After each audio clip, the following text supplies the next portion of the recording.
Bien, queridos hermanos, me excuso y lo siento por la voz. Cuando he llegado aquí la voz estaba bien, pero son cosas del verano y parece ser que un poco de afonía tengo en este momento. Quisiera, en primer lugar, dar la bienvenida a todos los que estáis aquí y particularmente a algunos que estáis por primera vez, creo, y también a quienes desde hace tiempo no hemos visto. A todos bienvenidos y vamos a continuar en nuestro estudio del Evangelio de Lucas y vamos a repetir y volver otra vez, en cierta manera, en el capítulo 11 sobre la oración del Padre Nuestro. La semana pasada estuvimos ya comentando sobre esta oración y os recuerdo dos o tres cosas simplemente. Lo primero es que esta oración, el Padre Nuestro, es un modelo para que podamos nosotros tener una idea de cómo podemos acercarnos a Dios, de cómo podemos poner ante Él nuestras peticiones, también nuestras alabanzas.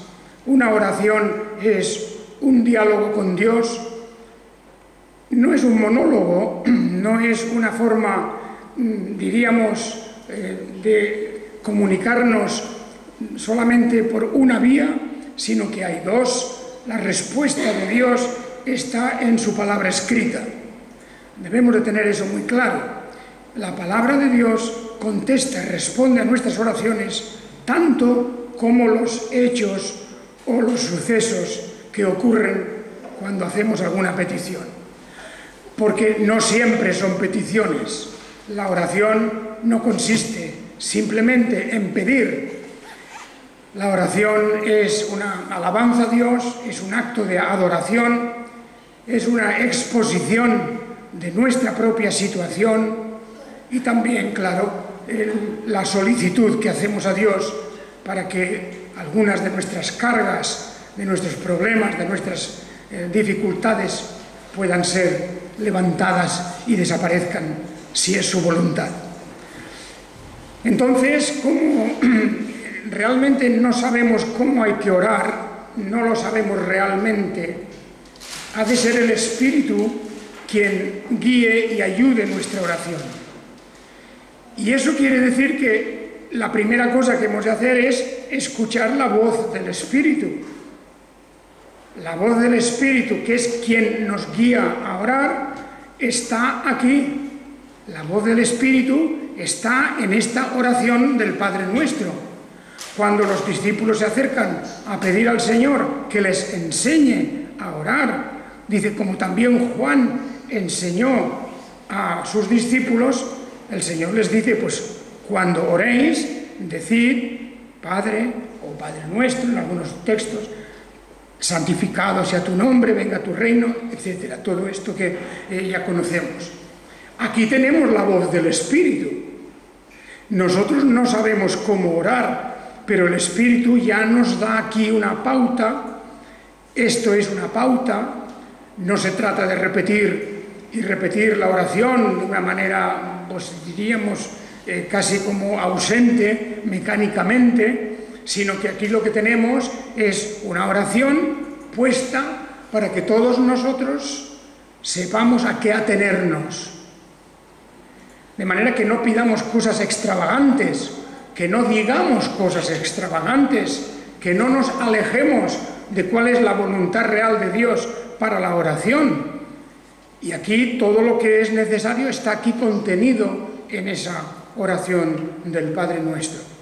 Y también hay que decir una cosa, la oración del Padre Nuestro, tomándola como la tomamos, como una norma, como un patrón y modelo, es una oración que no debemos dividir en trozos, en secciones, en pedazos y elegir alguno cuando nos venga bien, porque todo lo que hay aquí tiene su coordinación, tiene su unión, debemos orar recordando toda esta oración. Es bueno para que no nos desviemos. Por ejemplo, sería muy fácil ejemplo, centrarnos siempre, por ejemplo, en el perdón de nuestros pecados. Bueno, eso es muy bien, está muy bien, es bueno. O podríamos también centrarnos siempre en el pan nuestro de cada día. Y al decir el pan decimos todas nuestras necesidades materiales. También podemos hacerlo, ciertamente, pero no podemos centrarnos siempre en aquellas cosas que atañen a nuestros propios intereses o necesidades. La oración empieza con unas peticiones que se refieren al reino de los cielos. Por eso dijo el Señor: buscad primeramente el reino de Dios y su justicia, todo lo demás os será dado por añadidura. Porque si no lo hacemos así, todo lo demás es inútil. Si no estamos buscando ese reino de Dios, si es que no nos interesa tanto como nos interesa nuestra situación, nuestros problemas y nuestras necesidades, entonces ya no estamos en una verdadera comunión con Dios. Eso es importante. Yo creo que hay que recordarlo para cada ocasión, para cada circunstancia y cada momento en el que dedicamos un tiempo a la oración. El otro día ya comentábamos algunas cosas de esta oración del Padre Nuestro, que estamos en Lucas capítulo 11, y también dije la del otro día que la oración que tenemos en Lucas es un poquito más corta que la oración que tenemos en Mateo. En el Evangelio de San Mateo está la oración más desarrollada, completa podríamos decir, y bueno, eso no importa porque podemos, aunque estamos comentando Lucas, también podemos nosotros hoy echar mano, referirnos a la versión que tenemos en Mateo, que es la oración completa. Por lo tanto, fijaos que el Señor dice: cuando oréis, decid: Padre, o Padre nuestro, santificado sea tu nombre, venga tu reino. Y luego en el Evangelio de Mateo dice: hágase tu voluntad, como en el cielo, así también en la tierra. Sobre venga tu reino ya hablamos el otro día. Y quiero insistir un poco. ¿Nos acordamos de verdad en nuestra oración de pedir venga tu reino? ¿Nos damos cuenta de la trascendencia, de la importancia que tiene el solicitar, el pedir al Señor, el expresar nuestro deseo de que el reino de Dios venga y se establezca de una vez para siempre? Porque así las Escrituras mismas nos hablan de que el reino de Dios ya viene. En un sentido ya ha venido, porque la presencia del Señor Jesucristo y la proclamación del Evangelio, las enseñanzas de todas las verdades de las Escrituras en esa nueva luz que nos da el nuevo pacto, pues todo eso ya es un acercamiento del reino. El reino ya se empieza a establecer, porque el reino son las leyes de Dios, es la presencia de Dios, es el gobierno de Dios. Eso es el reino de Dios. Y nosotros hemos de pedir: Señor, venga tu reino. Que el reino de Dios venga de una vez. Porque quiere decir, no estamos contentos, no estamos satisfechos y en una plenitud con esta vida, con este mundo y con los gobiernos y con los reinos de este mundo. Hemos leído antes en el libro de Isaías, qué palabras más duras las de Isaías, en el Isaías 59. Allí describe la violencia, la corrupción, la falta de justicia, de equidad, todo lo terrible que es la vida en este mundo. Y lo es, no solo por lo que unos hombres hacen contra otros, que ya es mucho, sino porque vemos que en general el mundo tiene una gran dosis de desquiciamiento, hay un desquiciamiento, las cosas no encajan, la misma naturaleza no está en su perfecto orden, hay un desquiciamiento también de la naturaleza. Por lo tanto, quiere decir que aún todavía el reino de Dios no está establecido. No hay una felicidad perfecta. Hay felicidades parciales, temporales, pero de alguna manera eso se trunca, se rompe, no acabamos de vivir siempre, ni mucho menos en un estado de perfecta beatitud y felicidad. Por eso pedimos, venga tu reino. Y ha de ser un deseo sincero, verdadero, de que el Señor ya, como clamaban aquellos en el libro de Apocalipsis, por fin venga. Ven, Señor Jesús, ven pronto, decía Juan al terminar el libro del Apocalipsis. Sí, Señor, ven pronto. Porque eso significa la venida del reino de Dios, el establecimiento de sus leyes, de su gobierno real, donde nunca al injusto se le llamará justo, nunca al mentiroso se le llamará verdadero, nunca. Y esas cosas realmente son las que importan. Lo que estropea la vida aquí, la tergiversación que se hace de todo. Y eso lo estamos contemplando cada día hoy. A lo bueno es malo y lo malo es bueno, y etcétera. Todo esa alteración completa que estamos contemplando cada día. Muy bien, pues eso es una de las oraciones, una de las cosas. El Espíritu nos guía porque nosotros no sabemos cómo orar, y con gemidos indecibles el Espíritu nos lleva a que digamos estas cosas, que el reino de Dios venga.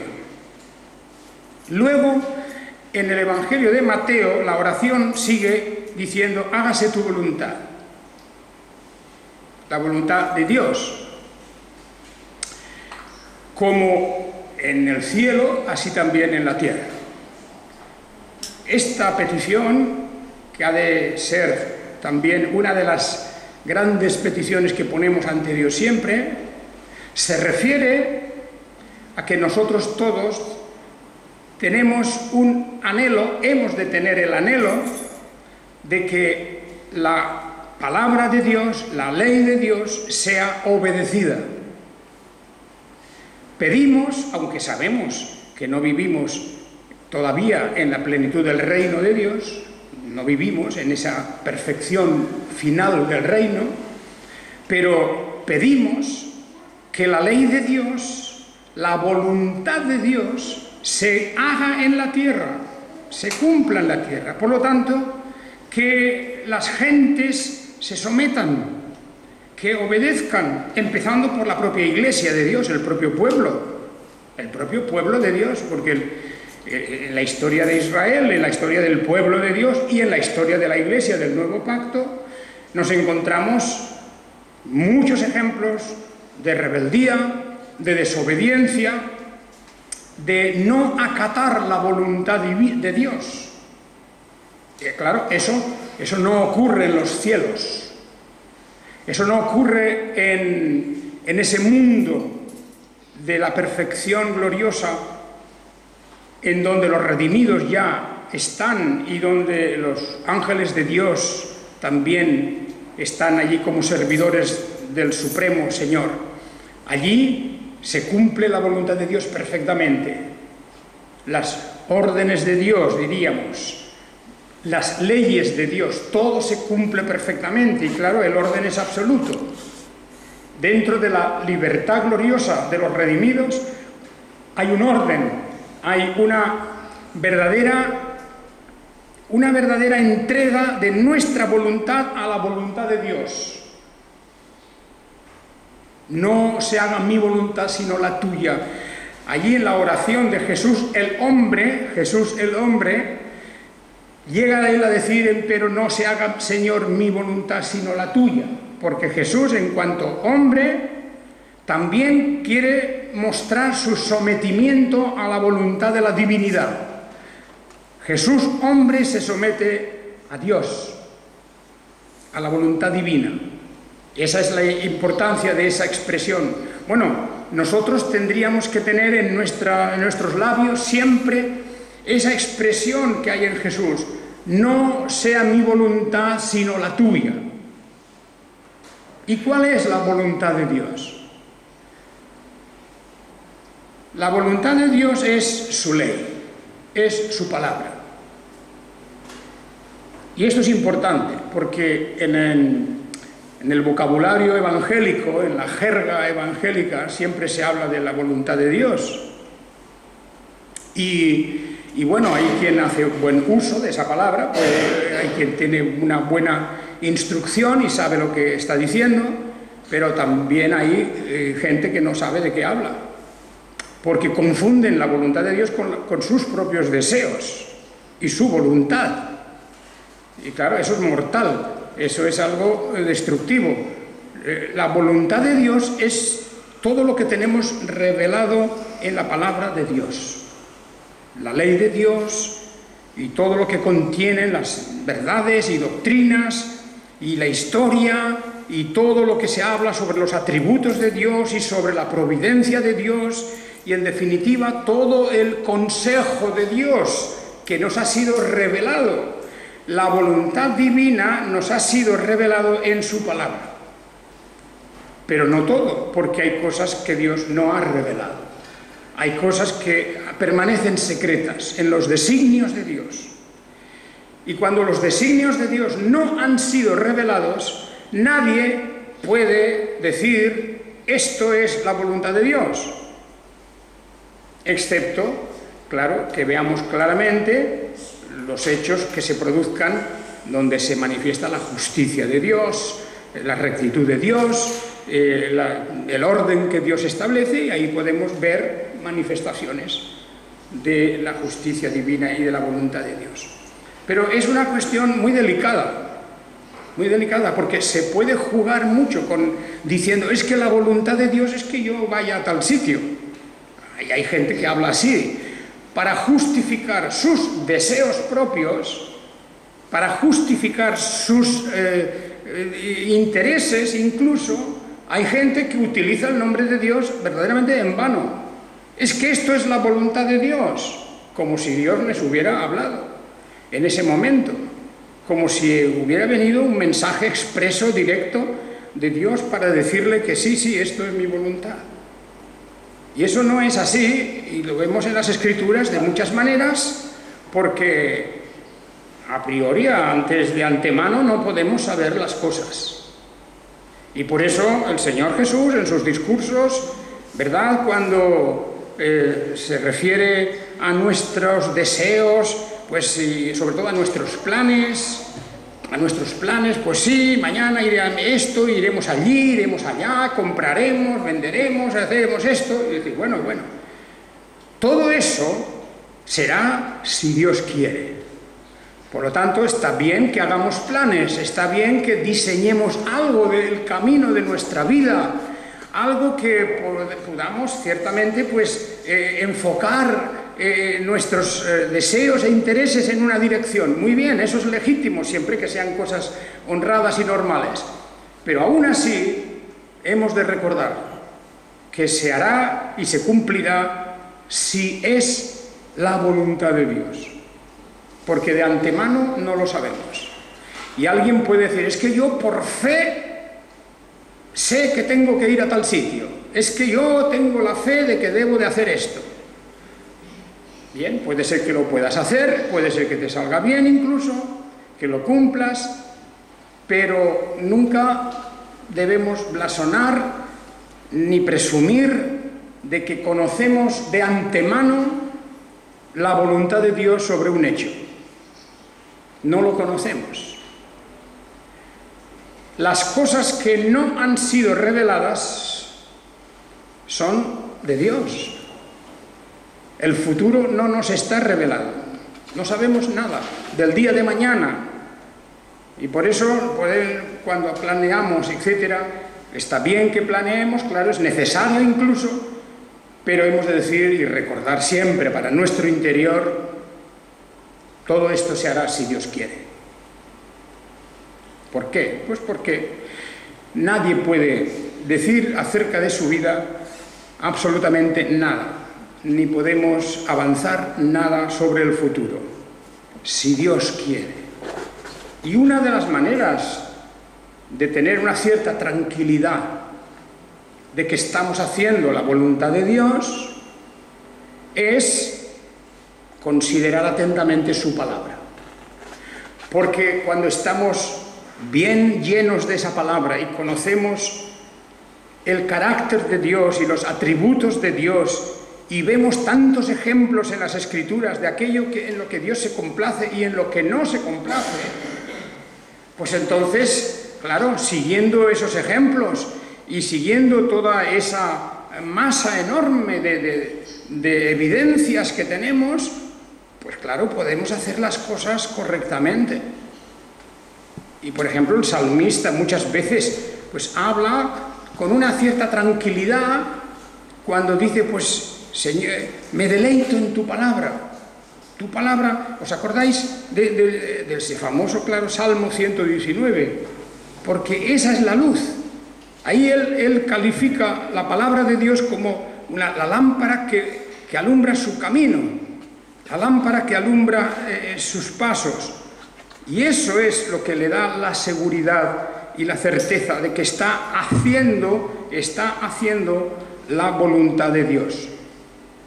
Venga a mí, oh Yahvé, tu misericordia, tu salvación conforme a tu dicho, para dar respuesta al que me afrenta, porque en tu palabra he confiado.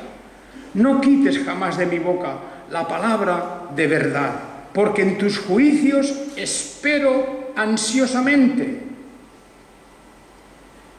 En tus juicios significa en tus decisiones, en lo que Dios decida. Espero ansiosamente, continuamente, eternamente, dice, así guardaré tu ley continuamente, eternamente y para siempre, y me encaminaré en lugar espacioso porque he escudriñado tus preceptos. Es decir, estaré a mis anchas porque tus mandamientos, tus preceptos, lo que es tu voluntad, lo he integrado dentro de mi ser, de mi pensamiento. Eso es hacer la voluntad de Dios. Hacer la voluntad de Dios es que hemos integrado en nuestro pensamiento los principios de la justicia de Dios, de la rectitud de Dios, de la bondad de Dios también. Y que no nos guiaremos pues por criterios humanos o de conveniencia, pragmáticos, es decir, las cosas lo que me venga mejor. No, lo que Dios realmente aprueba. Y lo que Dios aprueba es la verdad y la justicia y el orden. Esto es lo que Dios... Y entonces estamos haciendo la voluntad de Dios cuando vamos en esa dirección. Qué gran enseñanza, ¿no es esta? Con qué tranquilidad también podemos vivir. En el sentido de que, claro está, nosotros no tenemos un correo directo cada día para decir está bien o está mal esto. Es que lo tenemos aquí, tenemos la palabra de Dios. Actuemos conforme a la palabra. Y podemos decir estoy haciendo la voluntad de Dios. Porque esa es su palabra. Siempre que no tergiversemos la palabra, que ese es otro peligro, por supuesto. Pero una lectura y un estudio adecuado de la palabra alumbra nuestra mente, nos da sabiduría, nos da entendimiento para tomar decisiones, para hacer aquello que es agradable delante de Dios. Bien, pues esas son las palabras que Mateo dice en su versión del Padre Nuestro: hágase tu voluntad, ¿verdad?, como en el cielo, así también en la tierra. Nosotros, como pueblo de Dios, debemos pedir siempre que esa sea nuestra actitud en la vida. No mi voluntad, sino aquella que es de Dios. Y no hagamos nunca trampas con eso, como tantos hacen. No hagamos nunca trampas. Llamar a mi voluntad, llamarle la voluntad de Dios. En fin, disfrazar mi voluntad con la palabra de que esto es la voluntad de Dios. Cuidado con eso, porque Dios ve, oye, siente y actúa. Y no es posible hacer engaños o juegos de manos con esas cosas. ¿Qué más dice el Padre Nuestro? Pues dice, después de venga tu reino, después hágase tu voluntad, ¿verdad? Dice, el pan nuestro de cada día dánoslo hoy. Y aquí dejaremos, porque ya el domingo próximo, si Dios quiere, terminaremos la oración del Padre Nuestro. Y hoy decimos unas palabras más sobre este texto, el versículo 4, Lucas 11:4. 11:3 quiero decir. El pan nuestro de cada día, dánoslo hoy. Que el Señor tiene misericordia verdaderamente de nosotros. Porque, por un lado, en un sentido podríamos decir, esta petición tal vez no haría falta. Porque cuando Dios creó al hombre y al ser humano, y Dios lo pone en el mundo, y hay una creación maravillosa, exuberante, allí hay suficiente para todo. Y los problemas vienen a raíz del pecado original, de la transgresión de Adán y Eva, y bueno, ya sabéis, tendrás que ganar el pan con el sudor de tu frente, es decir, tendrás que luchar por algo que antes tenías gratuitamente. Ahora tienes que luchar, por lo tanto tenemos que pedir el pan.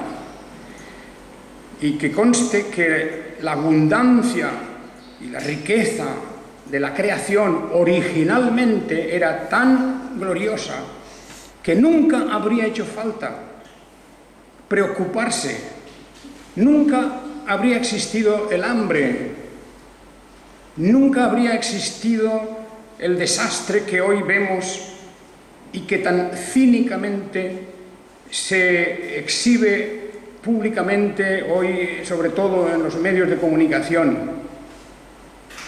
Cuando los mandatarios de las naciones, de los gobiernos, se reúnen y dicen debemos de dar tanto para que no haya hambre en la tierra, y haremos esto y reduciremos el hambre. El hambre, por si no lo sabéis, que creo que sí que lo sabéis todos, el hambre va aumentando, no va reduciéndose, va aumentando. Y las desgracias van aumentando y las enfermedades van aumentando. Bueno, yo recuerdo desde que era pequeño vengo oyendo eso siempre.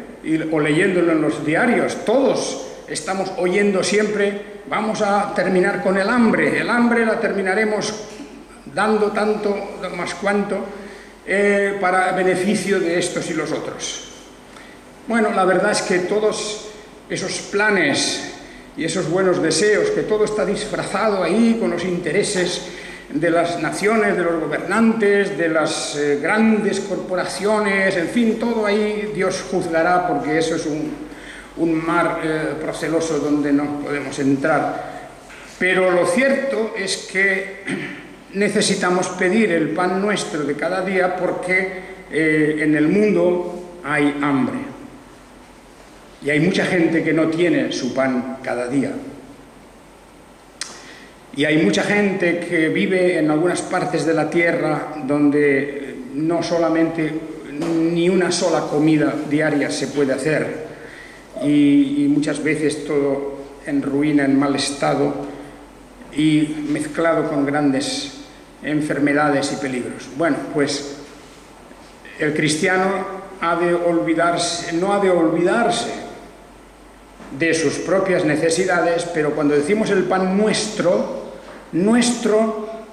no significa solo mío y de mi familia, o mío y de mi iglesia, o mío y de mi nación, o mi ciudad, o mi región, o lo que sea, no es esto. El pan nuestro es de toda la humanidad. Es el pan de cada día que necesitamos todos.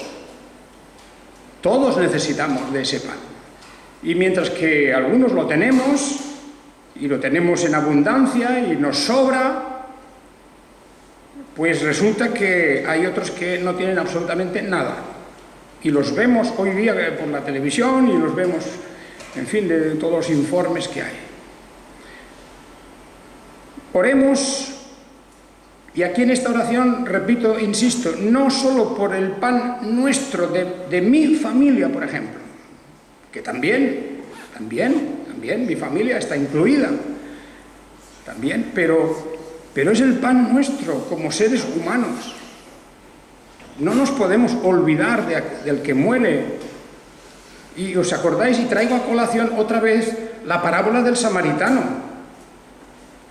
Allí no se trataba de dar de comer a una persona que es hambrienta, pero se trataba de algo parecido, de una persona herida, malherida, tal vez en peligro de muerte, y aquel hombre samaritano, que ya sabemos que era el hombre despreciado y el hombre apestado, porque no se podía hablar con los samaritanos, los judíos no podían hablar con los samaritanos, pues aquel hombre fue quien acudió hacia el hombre caído. Y el hombre caído era un judío, aunque no lo diga el texto, pero se resalta que era un samaritano, a diferencia del que estaba caído y a diferencia de los que pasaron y de largo y no hicieron nada.